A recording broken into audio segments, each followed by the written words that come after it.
ഞാനിന്ന് നിങ്ങളെ കാണിച്ചു തരുന്നത് മല്ലിയില ദോശയാണ്. മല്ലിയില നമ്മളുടെ കയ്യിൽ എന്തോരം ഉണ്ടെങ്കിലും ഈ ഒരു രീതിയിൽ നമ്മൾക്ക് മാവിലേക്കിട്ട് ദോശ ഉണ്ടാക്കിയെടുക്കാൻ സാധിക്കും. വളരെ ഹെൽത്തിയും അതുപോലെ തന്നെ വളരെ ടേസ്റ്റുമായിട്ടുള്ള ദോശയാണ്. നിങ്ങൾക്ക് കാണുമ്പോൾ അറിയാലോ എത്രത്തോളം നൈസായിട്ടുള്ള ദോശയാണ്. എത്രയോ കനം കറിഞ്ഞ് നമുക്ക് ഉണ്ടാക്കാൻ പറ്റും. അത് എങ്ങനെയാണെന്ന് നമുക്ക് നോക്കാം. അതിനായിട്ട് നമ്മൾ എടുക്കുന്നത് ഗോതമ്പ് പൊടി തന്നെയാണ്. അതും നമ്മളുടെ ശരീരത്തിന് വളരെ ഹെൽത്തി ആണല്ലോ. അപ്പോൾ അതുകൊണ്ട് തന്നെ മല്ലിയിലയും ഗോതമ്പ് പൊടിയും ഒക്കെ കൂടി ചേർത്തുണ്ടാക്കുന്ന വളരെ ടേസ്റ്റി ആയിട്ടുള്ള ദോശയാണിത്. അതിനായിട്ട് ഞാനൊരു മിക്സിയുടെ ജാറിലേക്ക് 1 കപ്പ് ഗോതമ്പ് പൊടി ഇട്ട് കൊടുത്തു. അതോടൊപ്പം തന്നെ നമ്മൾക്ക് 1/2 കപ്പ് തേങ്ങ ചുരണ്ടിയതും കൂടി ഞാൻ അതിലേക്ക് ഇട്ട് കൊടുത്തു. അതിനുശേഷം പിന്നെ നമ്മൾക്ക് വേണ്ടത് നമ്മൾ ഗോതമ്പ് പൊടി ഇട്ട അതേ കപ്പിൽ തന്നെ 1/4 കപ്പ് പാല് ഞാൻ ഒഴിച്ചു കൊടുത്തു. നോർമൽ പാല് തന്നെയാണ്, തിളപ്പിക്കാത്ത പാല് തന്നെയാണ് ഒഴിച്ചു കൊടുത്തത്. അതിനുശേഷം അതിലേക്ക് ഞാൻ 1/2 ടീസ്പൂണോളം ഉപ്പും കൂടി ഇട്ട് കൊടുത്തു. ഇനി അതൊന്ന് നമ്മൾക്ക് ഒരു സ്പൂൺ കൊണ്ടൊന്ന് മിക്സ് ചെയ്ത് കൊടുക്കാം. കാരണം നമ്മൾ മിക്സിയുടെ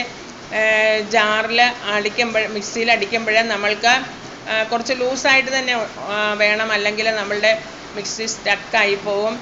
അതുകൊണ്ട് തന്നെ ഞാൻ കുറച്ച് വെള്ളം, ഇതിപ്പോൾ നമ്മൾക്ക് വെള്ളം കൂടിയാലും കുഴപ്പമില്ല. വെള്ളം കൂടിയ ഒരു ദോശ തന്നെയാണ് നമ്മൾ ഉണ്ടാക്കുന്നത്. അതുകൊണ്ട് തന്നെ നമ്മൾ വെള്ളം കൂടുതൽ ഒഴിച്ചു കൊടുത്താലും നമ്മളുടെ മാവിന് കുഴപ്പമില്ല.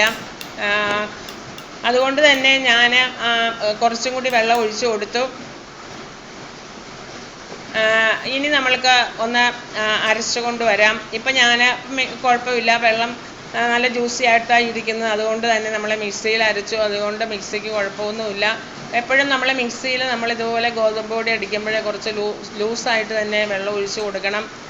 ഈ ഒരു രീതിയിൽ ഞാൻ അരച്ചുകൊണ്ട് വന്നിട്ടുണ്ട്. പക്ഷേ ഇതിപ്പോൾ തിക്കായിട്ടാണ് ഇരിക്കുന്നത്. നമ്മളുടെ മാവ് നല്ല ലൂസായിട്ടിരിക്കണം. അതുകൊണ്ട് തന്നെ കുറച്ച് ഒരു 1/4 കപ്പ് വെള്ളം കൂടി ഞാൻ ആ മിക്സിയുടെ ജാറിലേക്ക് ഒഴിച്ചു കൊടുത്ത് ആ മാവൊക്കെ ഒന്ന് പോരട്ടെന്ന് വിചാരിച്ചു. അങ്ങനെ അതിലേക്ക് ഒഴിച്ചു കൊടുത്തതിന് ശേഷം നമ്മളുടെ മാവിലേക്ക്, മിക്സിയുടെ ജാറിലുള്ള ആ മാവിലേക്ക് 1/4 കപ്പ് വെള്ളം കൂടി ഒഴിച്ചു കൊടുത്ത് അത് നമ്മളുടെ ഈ മാവിലേക്ക് ഒഴിച്ചു.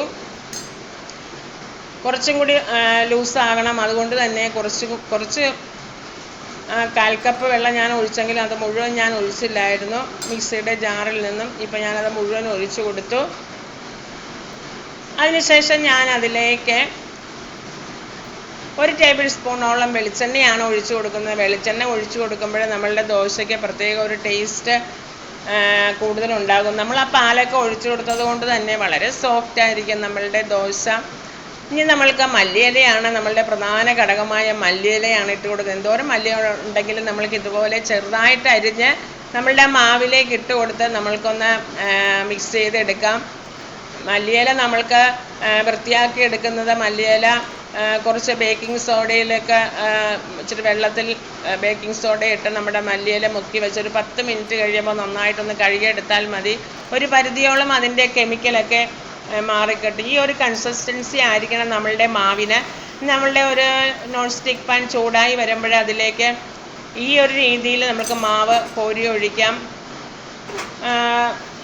അതിനുശേഷം നമ്മൾക്ക് ഇതുപോലെ ഒന്ന് ചിറ്റിച്ച് എല്ലാ സ്ഥലത്തും നമ്മളുടെ മാവ് വരുന്ന രീതിയിൽ ഒന്ന് ചിറ്റിച്ച് കൊടുക്കാം. അതിനുശേഷം ലോ ഫ്ലെയിമിലിട്ട് തന്നെ നമുക്ക് ഒരു 5 മിനിറ്റ് കഴിയുമ്പോൾ നമ്മളുടെ ദോശയുടെ ഒരു ഭാഗം നമ്മൾക്ക് മുരിഞ്ഞ് കിട്ടും. ഇതുപോലെ തന്നെ വളരെ നിഷ്പ്രയാസം നമ്മൾക്ക് ഇതുപോലെ മറിച്ചിട്ട് കൊടുക്കാം. വളരെ തിന്നായിട്ടാണ് നമ്മൾ ഉണ്ടാക്കുന്നത്, വളരെ കനം കുറച്ച് ആണ് നമ്മൾ ഉണ്ടാക്കുന്നത്. അതിനുശേഷം നമ്മൾക്ക് മറുഭാഗം കൂടി ഒന്ന് മുരിച്ചെടുക്കാം.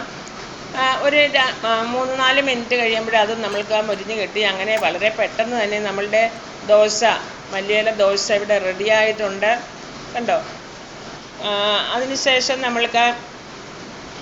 നമ്മളുടെ ആ പാന് ഒന്നുകിൽ നമ്മൾക്കൊരു കോട്ടൺ തുണി ഉപയോഗിച്ച് ഒന്ന് തുടച്ച് കൊടുക്കാം. അതിൻ്റെ ചൂടൊന്ന് ക്രമീകരിക്കുവാൻ വേണ്ടിയിട്ടാണ്. അല്ലെങ്കിൽ കുറച്ച് വെള്ളം തളിച്ച് കൊടുത്താലും മതി. ഞാനിപ്പോൾ കോട്ടൺ തുണി കൊണ്ട് ഒന്ന് ചൂടൊന്ന് കുറയുവാൻ വേണ്ടിയിട്ടൊന്ന് തുടച്ച് കൊടുത്തു.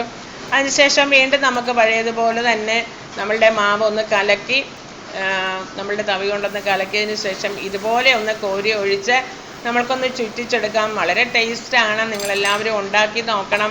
നമ്മൾ ആ പാലും അതുപോലെ തന്നെ മല്ലിയിലയും ഒക്കെ ഗോതമ്പ് പൊടിയിലേക്ക് ഇട്ടത് കൊണ്ട് തന്നെ വളരെ ടേസ്റ്റുമാണ്. അതുപോലെ തന്നെ നമുക്ക് ലോ ഫ്ലെയിമിൽ വെച്ച് നമ്മൾ ഒരു 5 മിനിറ്റ് വയ്ക്കുമ്പോൾ തന്നെ നമ്മളുടെ ദോശ നമ്മൾക്ക് നന്നായിട്ട് തന്നെ വെന്ത് കിട്ടും. അതുപോലെ തന്നെ തിരിച്ചും കൂടി ഇട്ട് നമ്മൾക്ക് 3-4 മിനിറ്റ് തിരിച്ചു വിട്ടുകൊണ്ട് 2 ഭാഗവും നമ്മൾക്ക് മൊരിച്ചെടുക്കാവുന്നതാണ്.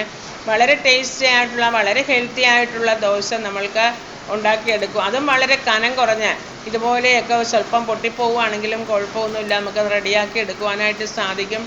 വളരെ നൈസായത് കാരണമാണ് അങ്ങനെ ചെറിയൊരു പൊട്ടൽ. പക്ഷേ അത് വരത്തില്ല. അത് ഇപ്പോൾ അങ്ങനെ വന്നാൽ തന്നെ നമുക്കതൊന്ന് മറിച്ചിട്ടാൽ അത് വളരെ തിന്നായിട്ടാണല്ലോ നമ്മൾ ഉണ്ടാക്കുന്നത്. അതുകൊണ്ട് തന്നെ നമ്മൾക്ക് വളരെ ടേസ്റ്റായിട്ട് നമ്മൾക്ക് ഉണ്ടാക്കി എടുക്കുവാനായിട്ടും അതുപോലെ കഴിക്കുമ്പോഴും നമ്മൾക്ക് വളരെ ടേസ്റ്റാണ്. കുട്ടികൾക്കൊക്കെ വളരെ ഇഷ്ടപ്പെടും. ഇത് ടൊമാറ്റോ ചട്നിയുടെ കൂട്ടത്തിലോ അതുപോലെ തന്നെ തേങ്ങാ ചട്നിയുടെ കൂട്ടത്തിലോ അല്ല എങ്കിൽ തന്നെ ഇറച്ചിക്കറിയോ അല്ലെങ്കിൽ മുട്ടക്കറിയോ കടലക്കറിയോ ഒക്കെ കൂട്ടി കഴിക്കാൻ പറ്റുന്ന വളരെ ടേസ്റ്റി ആയിട്ടുള്ള ഒരു ദോശയാണ്. എല്ലാവരും ഉണ്ടാക്കി നോക്കണം. നമ്മൾ വളരെ പെട്ടെന്ന് വളരെ ടേസ്റ്റി ആയിട്ട് നമുക്ക് ഗോതമ്പ് പൊടി കൊണ്ട് ഉണ്ടാക്കി, അതുപോലെ തന്നെ മല്ലിയില ഇടുന്നതുകൊണ്ട് തന്നെ നല്ല ഒരു ഷോയും അതുപോലെ തന്നെ ടേസ്റ്റുമാണ്. കാണാനും നല്ല ഭംഗി, കഴിക്കാനും നല്ല ടേസ്റ്റ്, വളരെ ഹെൽത്തിയുമാണ്. അതുകൊണ്ട് എല്ലാവരും ഉണ്ടാക്കി നോക്കണം. ഉണ്ടാക്കി നോക്കിയിട്ട് ഇഷ്ടപ്പെടുകയാണെങ്കിൽ നിങ്ങൾ ലൈക്ക് ചെയ്ത് ഷെയർ ചെയ്ത് സബ്സ്ക്രൈബ് ചെയ്ത് സപ്പോർട്ട് ചെയ്യണം.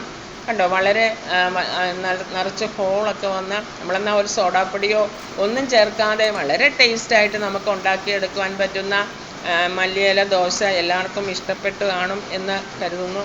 Okay, bye bye.